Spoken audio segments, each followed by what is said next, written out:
I've tried to be what someone else thought of me, so caught up I was unable to achieve. But deep in my heart, the answer, it wasn't me. Hey you guys, welcome back to another episode of Patty's Panel. If you're new here, welcome. And if you are a returning supporter, thank you guys so much for returning back to the panel, y'all. You guys, thank you so much for tuning back into the panel. Today's video will be about the truth about therapy. So I want to talk about my experience with therapy this far, and I just want to share some insight because I know therapy is kind of frowned on, not really understood, not really supported in the Black community. And I think it's very important that we talk about mental health. A lot of Black people struggle with mental health, and a lot of Black people kind of keep it a secret. It's kind of taboo. It's kind of strange in our community to talk about mental health because it's kind of like, what can talking about it do for me? And I used to be that person.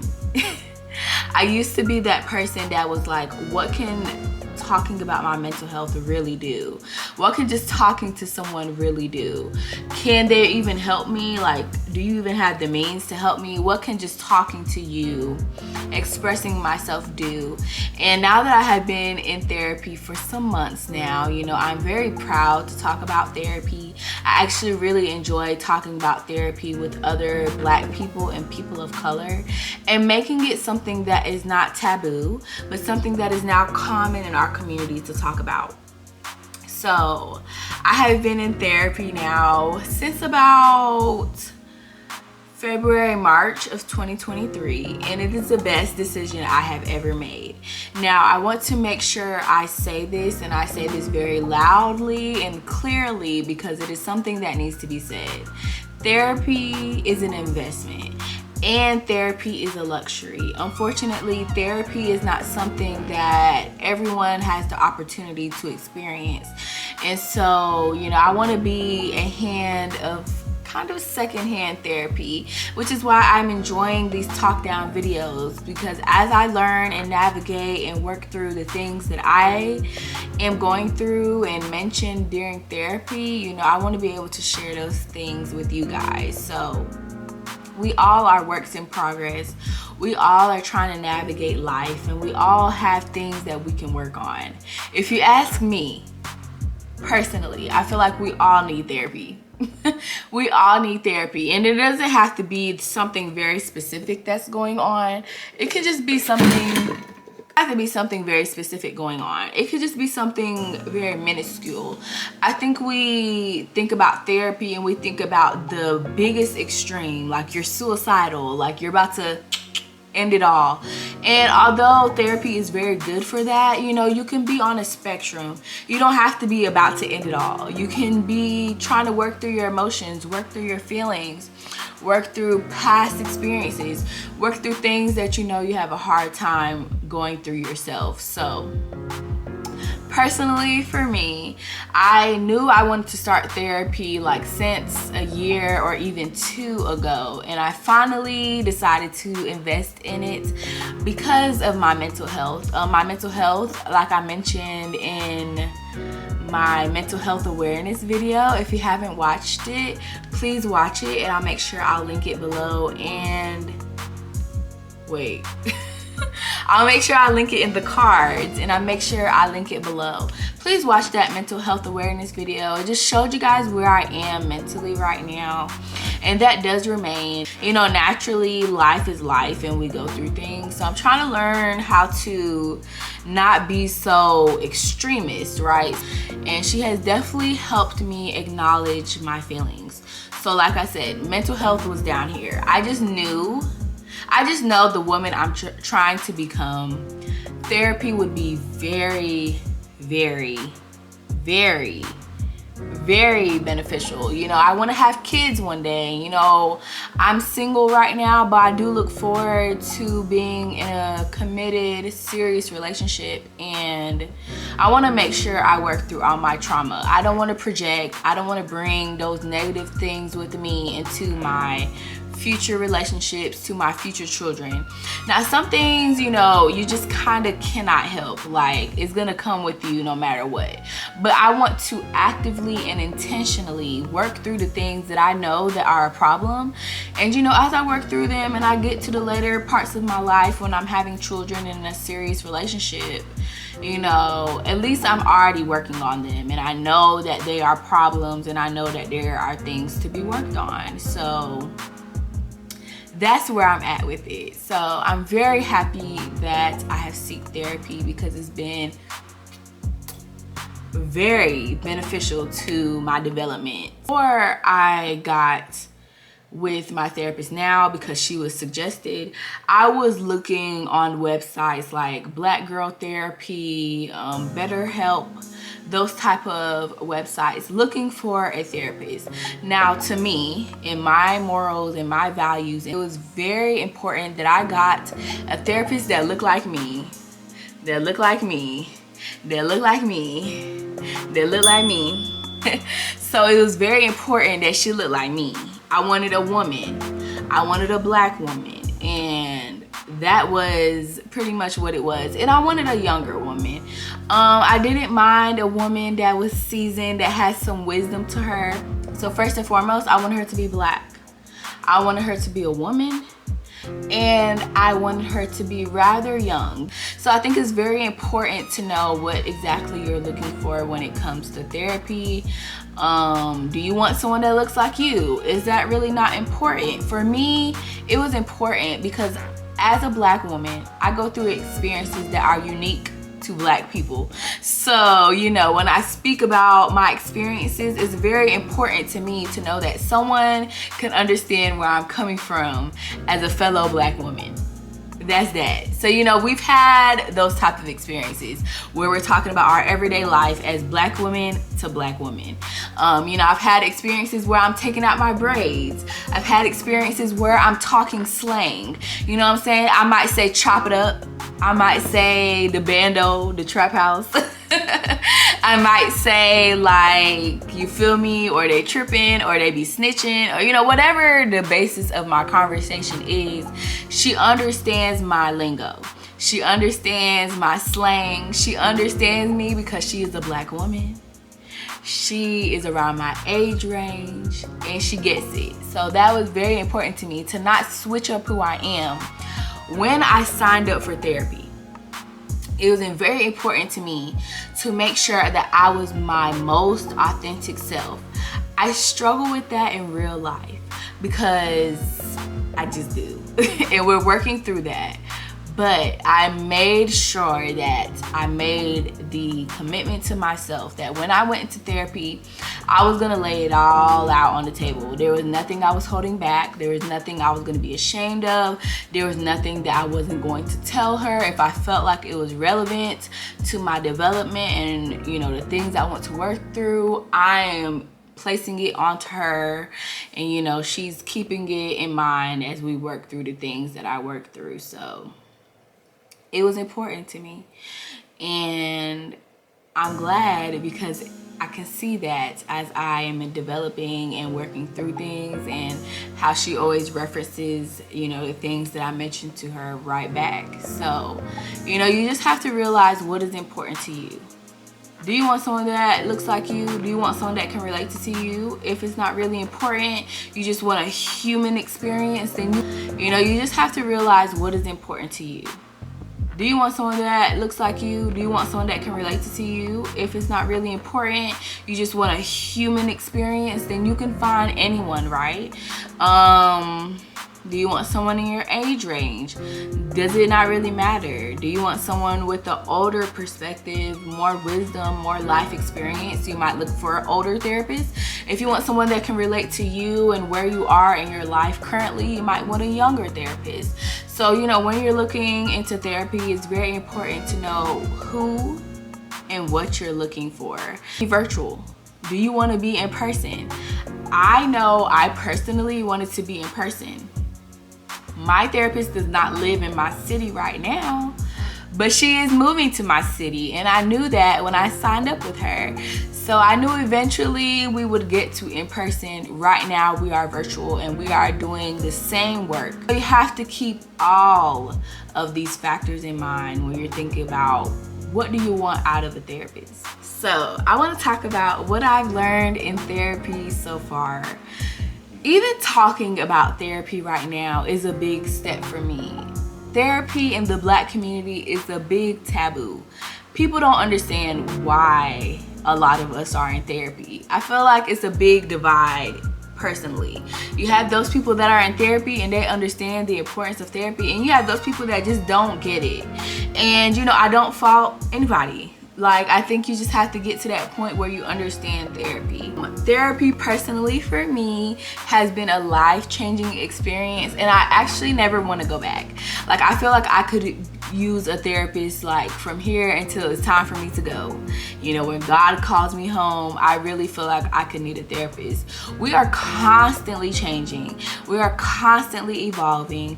Our minds are changing. We are going through experiences in life where sometimes we just need a little assistance. We need another point of view. We need another mindset to help us navigate. What I like about therapy is that you are getting an unbiased opinion.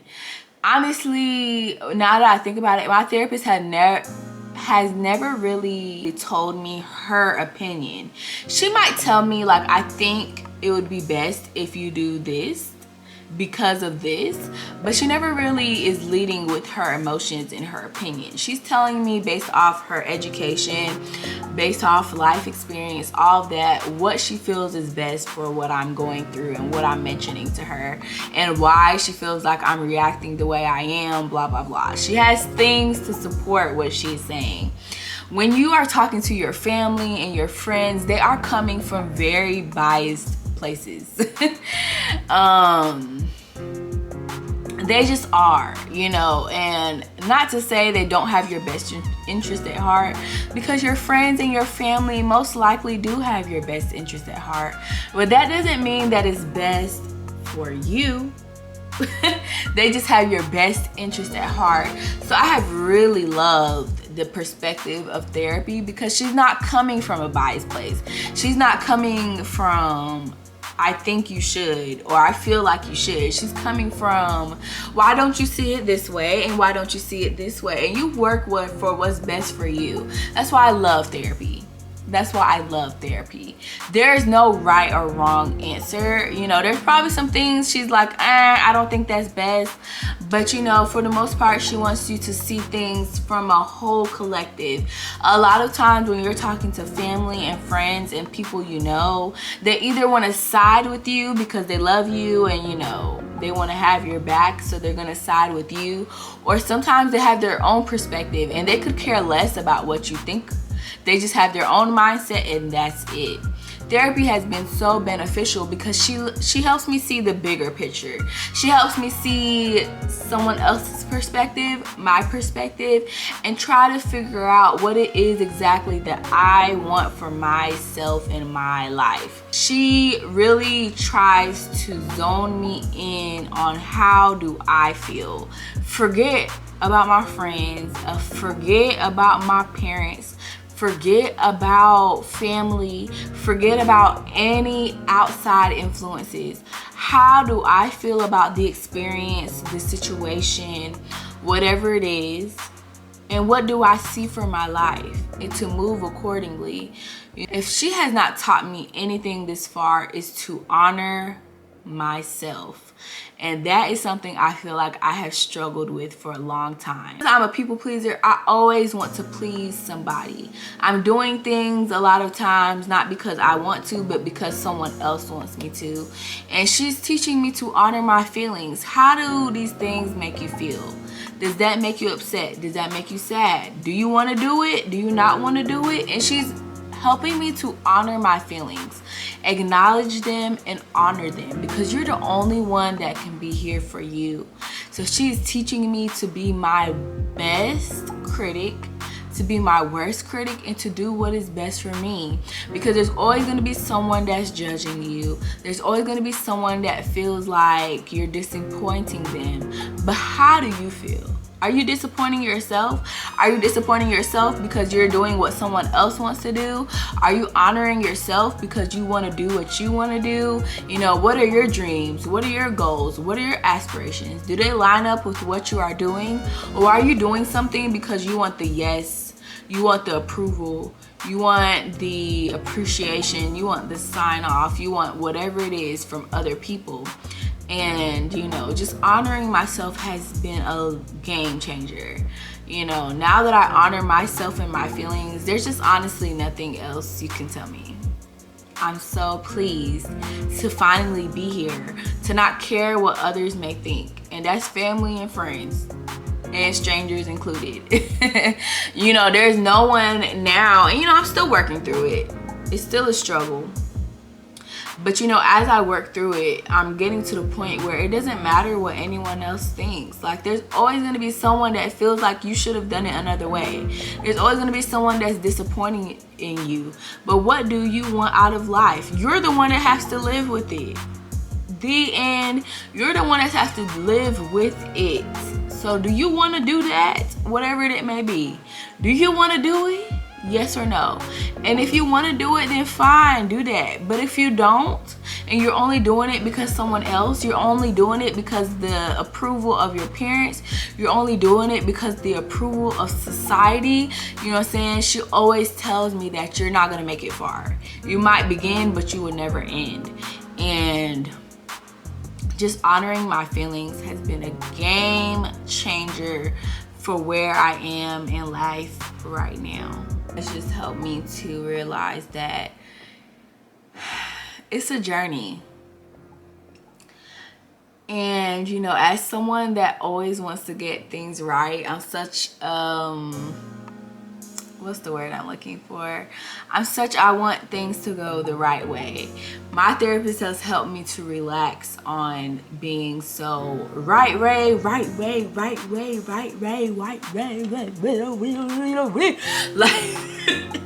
I'd be so stuck because I'm like, is this the right way or is this the right way? I'm not sure. And it's like, girl, no, that's not the way to do things. Sometimes there's a hard and there's a hard. Like, you ever heard the saying, stuck between a rock and a hard place? Baby, sometimes decisions be just that. It be a rock and a hard place. But what's important to know is that you're honoring yourself. Like, the word of the day is honor yourself. Honor your emotions. Honor how you feel in that very moment in time.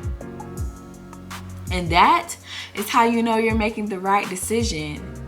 Sometimes we try to act like emotions are so bad. Emotions are so crippling. Emotions are so weak.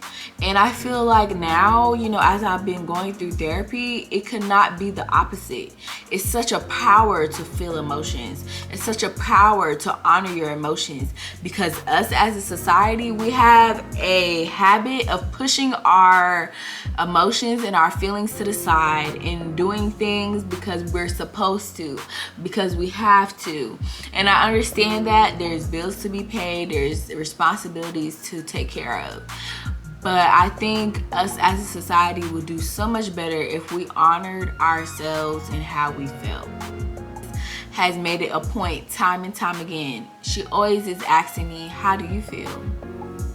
How does that make you feel? So based on how you feel, what do you want to do? You know what I'm saying? And she's not telling me to act on premature emotions. She's not asking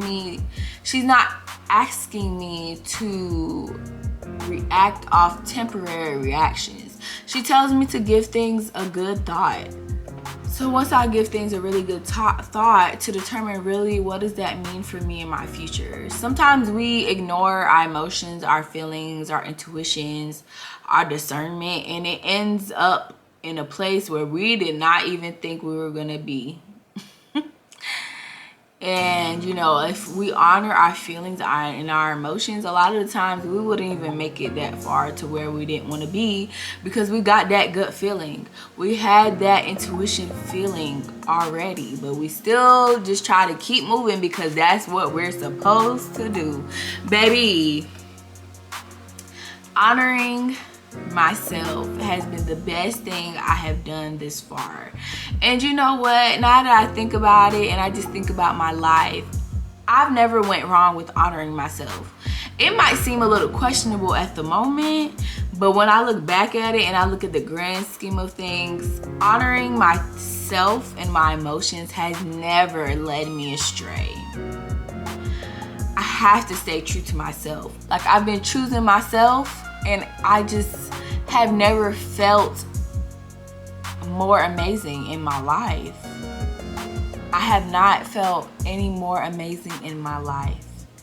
And I cannot thank anyone but God, because I'm gonna always give praises to God first and foremost, and therapy, and myself. Because without these three things, God, therapy, and myself, I could not do it. I don't know where I would be. I don't know where I would be. But I'm thankful for where I am, and I cannot thank therapy enough. Therapy has helped me to grow in so many ways. It allows me to see how my past absolutely has something to do with my present, my childhood, how I was raised, the experiences I went through. All of these things have an impact on who I am right now, why I react the way I do, how I show up for myself, how I show up for relationships. They are all so significant, and they have an impact, believe it or not. And the truth of the matter is, and I thank therapy and I think praying for discernment, is that you will really never know. You really never know who has your best interest at heart. You never really know who is judging you. You never really know who is talking behind your back. You know what I'm saying? People are going to be people, and people are going to do what they want to do. And if that is in their character, they're going to do it regardless. And me not showing up as my true, authentic self is not going to stop anything. So why not be myself? Just being vulnerable and sharing my life and sharing, you know, how I'm navigating into the woman I want to be has been so important to me in my journey, more than I ever thought it could be. Like, I just never knew that me speaking up and me expressing myself and me, you know, being vulnerable and telling you guys my mental health and telling you guys how I struggle through things, just with the strength of God and with the strength of vulnerability, being myself, I will never regret. I would never regret being myself. I would never regret expressing myself. You know what I'm saying? People will judge you. People will judge you. People will not always want the best for you. And that's even the people that are closest to you. But I refuse to ever regret being myself and being vulnerable. There's going to be someone out there that I can help. There's going to be someone through the power of my voice that can connect to how I feel. And I refuse to keep that to myself and be scared and, you know, just not use my vulnerability as a strength because I'm afraid of what someone else may say or what someone else may think. It is so important to me to use this voice that I have to be a strength, to be a tool, to be, you know, of assistance to someone else. And that's the only way I know how to move forward. People are going to talk, people are going to judge you, people will not always have your best interest at heart. But when you move intentionally and you use your words as power, as kindness, as ways to help other people, I see no other way. All right, you guys, so that's it. I hope you learn about the truth about therapy and the amazing things that they have done for me. Of course, it is a luxury, and I understand it is an investment that everyone cannot make. So be patient with yourself and work on what you can. But if you are able to invest in therapy, I highly recommend it. It has been nothing but pros to my life these few months, and I can't wait for a lifetime of therapy, because I know there's always going to be something to work on, and I'm all about self-development and growing myself and the relationships and the people around me. So if I can do it, you guys can do it. It definitely is like opening a can of worms, you know what I'm saying? You're gonna go through some hurt, you're gonna go through some pain, but you will definitely come out on the other side, you know, with a great appreciation for life and who you are and just the journey that you go through. We all have our own individual journey. We all go through different things in life that make us who we are, but I think they are all so very important. They are all so very significant to who we are and who we are becoming. So when you can really dig deep and figure out who you are, how the past made you who you are, you know, how it will help your future if you address it now, it is so beautiful. So I love you all, and I hope if you did not learn anything that you know that there is strength in vulnerability, and that is one of the most important things I learned from therapy this far. Thank you guys so much for supporting me. Thank you guys so much for tuning in to another episode of Patty's Panel, and I will catch you guys in another episode.